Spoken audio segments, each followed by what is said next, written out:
really is no other career where you can make as big a difference as you can as a lawyer. So if you think there's something in society that needs to change, the people who get those changes to happen, whether it's through drafting legislation or bringing lawsuits, are lawyers. It's still the engine of change in our society.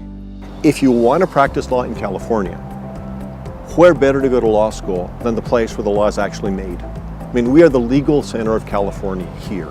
This is the seat of one of the most influential state governments in the world, not just in the United States. For our students, being situated in the capital of the state of California means that their careers, even if they end up practicing in California throughout them, are necessarily going to be intercultural, are necessarily going to be transnational.